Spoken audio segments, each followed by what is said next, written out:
So let me introduce who we've got on the panel today. Eminent panel. Starting on the end, Councillor Richard Kemp, who's Vice Chair of the LG Group Executive, Vice Chairman of the LGA Leadership Board, and eminent and well-known politician.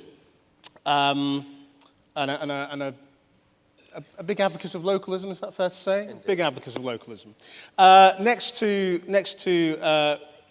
Richard is Julian Legrand, who many of you will know as the Richard Titmuss Professor of Social Policy at the London School of Economics.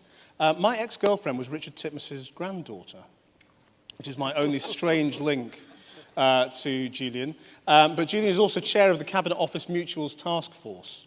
On this side, Jonathan Baum is General Secretary of the FDA, and you all know him because he's on the telly and the radio all the time. Next to Jonathan, Anne Pettifer, economist, Executive Director of Advocacy International, leading light, founder of the Jubilee 2000 campaign, and obviously a huge advocate of cancelling third world debt, and author of The Coming First World Debt Crisis.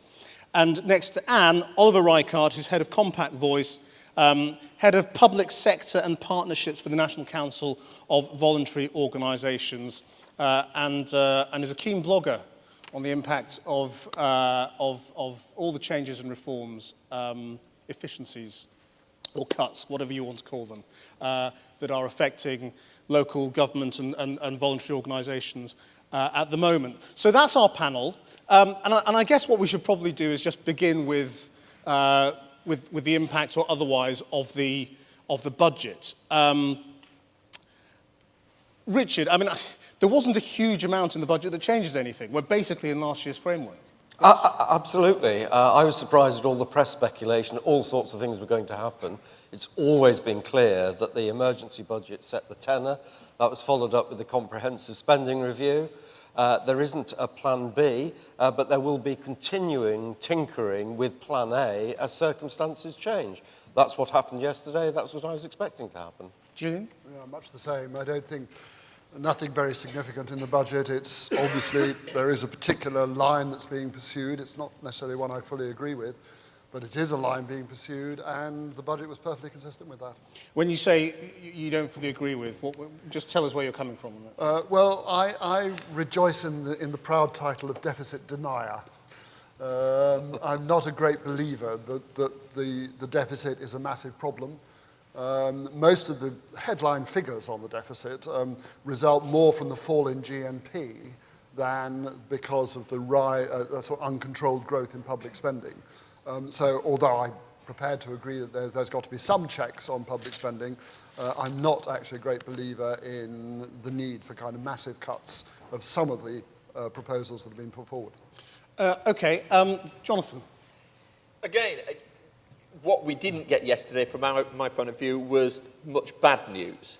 I mean, we are focused as a trade union on what is happening in terms of public expenditure, what's happening in terms of cuts, particularly central government and the NHS, where FDA members work, but also obviously wider public sector. But all of that was set out in the autumn. I mean, so what we're focused on was the spending review and its implications from the autumn. So yesterday there was almost a sense of relief, that although there were some subtle measures, interesting and possibly in the longer term difficult proposal around the discount rate for pensions, which may have a long-term impact there, things like that, which probably didn't get much publicity. But generally, it was last autumn's spending review that shaped the environment within which we're operating. But it'd be quite easy to have woken up this morning and thought, well, that wasn't so bad. And kind of think, well, you know, this year's not going to be that bad, is it?